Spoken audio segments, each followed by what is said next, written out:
Majority of this stuff though, this is like a developer would need to fix this, but it's your job to go through, identify the problem, and be able to push this to the different resources we have here to be able to address it, and determine if it's a big enough problem. I mean, this is like, like I said, the fact that on desktop at least it's scoring an 83 out of 100, and I haven't seen a discrepancy like this before.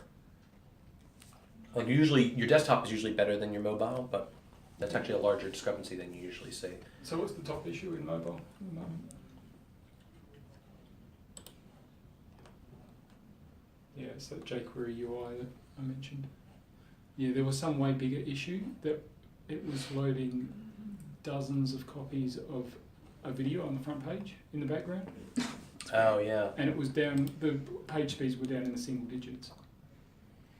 And so they must have fixed that. So another thing here is reduce server response time. Now we host this website, so we have the ability to sometimes figure out what the problem is. Sometimes we'll get a server that will get such a big spike that it'll start slowing down the resource time. So server response time you want to be at 0.2 seconds, so 200 milliseconds. Anything above that is considered problematic.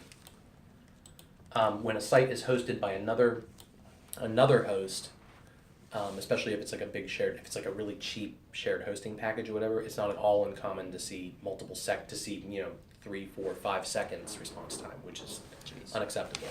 So when you see that, then you go to the client and you say, we're seeing some problems with server response time. We recommend that you talk to your hosting company to upgrade your package. We can't really diagnose what the issue is, but you want to talk to them about it, whether it's just a temporary thing or whatever. If you want to shift to art, no, we do hosting. We're not a hosting company. We don't make a lot of money off of hosting, but we're reasonably, except for the fact that this is one of the sites that we host. And this is 0.45. This is probably just a temporary issue, whatever it was. Yeah, If I tested it again, it might come up something different.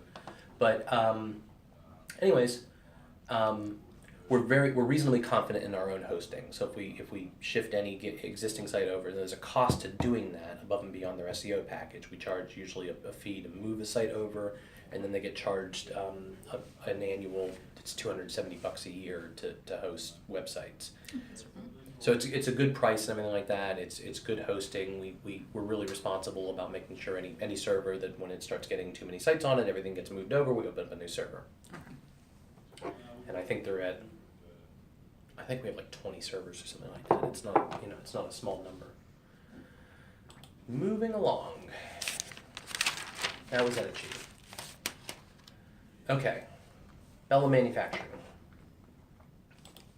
Bella Manufacturing manufactures food trucks and food trailers. They are located here on the Sunshine Coast.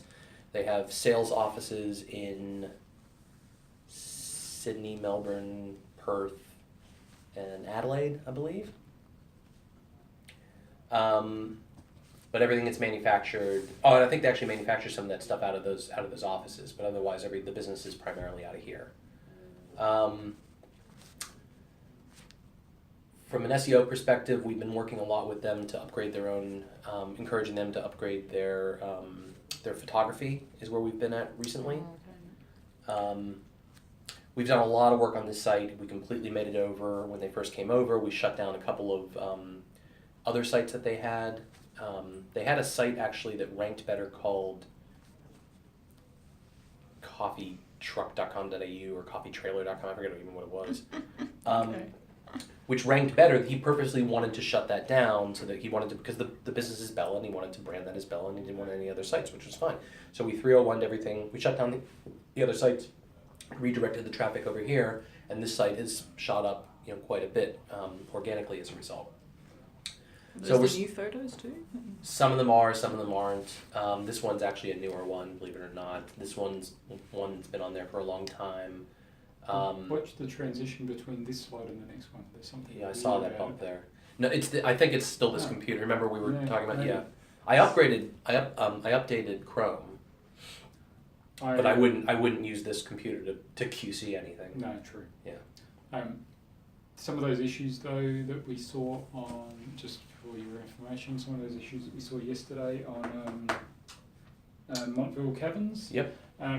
They are You saw things them on that your. TPL need to fix. Oh, on the okay. site. So you saw them on another browser as well. Well, if it's just about the screen resolution, so on a smaller, like say on an older laptop with lower screen resolution, you'll see the same thing. Oh, okay. Okay. So, Bella's the owner of Bella is named Andrew. He's great, super easy guy to work with. He has a marketing assistant named Rihanna, who's our go-to person there for everything that we do. She's fantastic as well. She's relatively new, but Mel works with them a lot because of they do a lot of paid advertising. So Mel is almost has become sort of the de facto project manager for all this with them. I usually do all the reporting.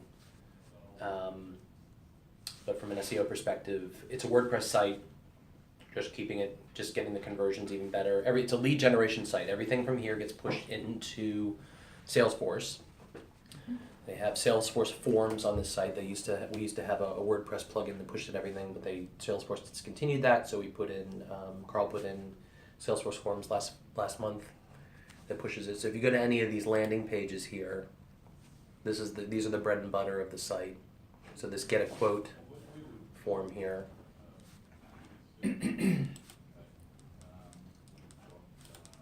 So the leads get pushed into Salesforce. They get a ton of leads. For every lead, for a lead to even turn into a quote is something like only 5% of leads turn into quotes, and maybe less than 10% of quotes turn into sales. It's a long process. These trucks cost upwards of $60,000-$70,000. So people don't just generally rush into them. And a lot of their inquiries are like, yeah, I work in marketing right now, and I'm thinking about opening up a food truck one day. What do you think?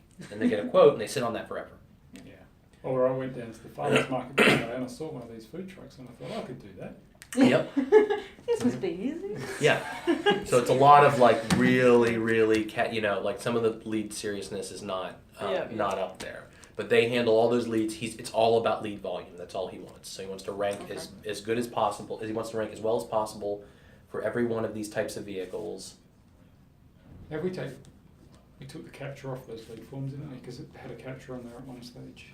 Yeah. Yes. And he hasn't said anything about spam leads or anything like that coming in. So I think we're doing okay. So that's it. So it's pretty straightforward. There's just a lot of different vehicles. There's a lot of keywords. We've really done a lot of work on their AdWords, so we've got a really good strategy for keywords, which could probably be applicable to organic. Learning what to rank for, what not to rank for. We went through months of sort of learning and testing on that, and really came up with looking for the right types of keywords. They used to have, they had some content on here, which I don't think they do anymore, where they were selling used vehicles, which a lot of people look for. So a lot of people will look for a used food truck because it's a shitload cheaper than doing a new custom one. So they took that off because they didn't want any more inquiries for that. Okay. And they were ranking really well for that. And a lot of people use, when they do, when they're searching for food truck, let's think of certainly if they say used food truck. Anyways, I can't think of the exact terminology for it, but having a look at the search queries and conversions that we get on AdWords, which you can see in many of the reports, would be beneficial to the SEO strategy. And just improving conversion rate overall on the site. That's the goal. Next up, Video Pro Group.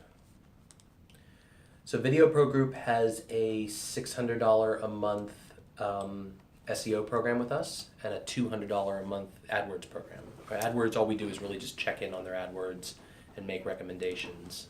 So Mel's got a handle on that. Video Pro is a big, huge, massive e-commerce site. They're very focused on conversion funnel and improving that. We have made they've asked us to make big, huge recommendations on overhauling the site. which they've been sitting on for a couple of months now. So in the meantime, we just keep going through and trying to make some micro changes and look where the big benefits are.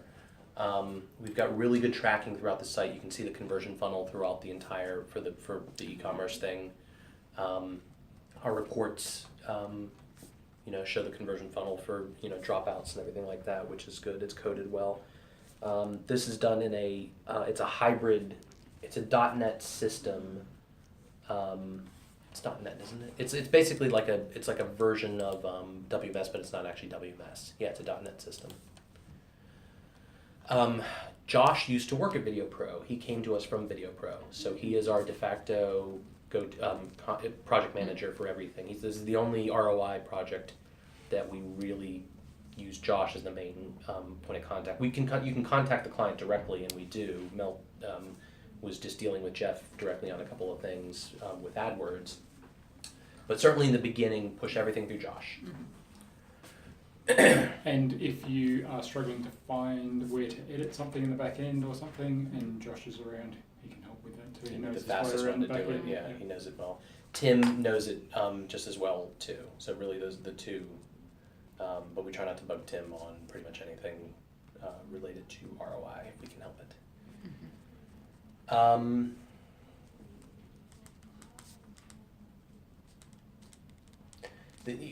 A lot of this SEO program goes towards reporting because they like really extensive, detailed reports. We probably take it's at least 45 minutes or more to do a report every month for that, and that doesn't so that leaves you another hour or so of actual work time for it. But they're happy with that. They get a lot of metrics for it.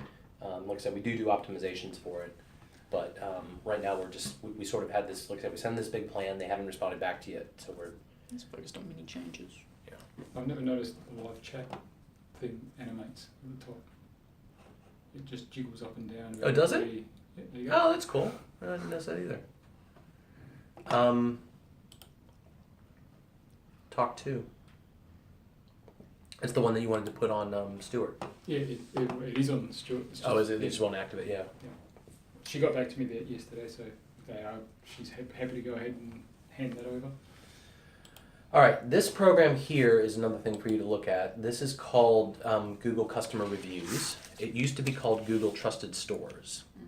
This is available to it used to be a lot harder to qualify for this, but it's now available to any e-commerce site that has a high volume, and I don't remember the exact number, but it's a high volume of Google customer reviews for their on their Google page, on their Google Plus page, that are all 4.5 stars or better, or whatever the average needs to be for them to even qualify to go in there. Okay. They're supposed to have a favorable return policy as well. They used to have requirements for sales volume. I don't believe they do anymore. So I think almost any e-commerce site that just has at least a good number of reviews is eligible for this. When you enroll in this program, we usually charge about anywhere from $500 to $1,000 to do the application, set the code up, and everything like that. So there's some code that goes on the site. Once they turn on the green light, once they approve your application, that code basically lights up, and it puts this thing on anywhere. And you can position this anywhere you want on the site. So that's another thing too, is you can actually play with this, and you can have it up here, you can have it over here, you can have it in the lower right hand corner, wherever you want. And what this does is it's an extra confidence trigger for anybody going to the site, that they know that if they have any problems, they can easily go on and review it. They can contact Google.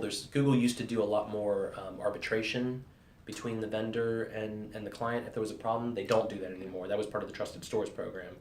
So this is basically just to float the whole customer reviews thing here for you, so that you know that worst comes to worst, you can give them a bad review. And that they will work with you to fix that.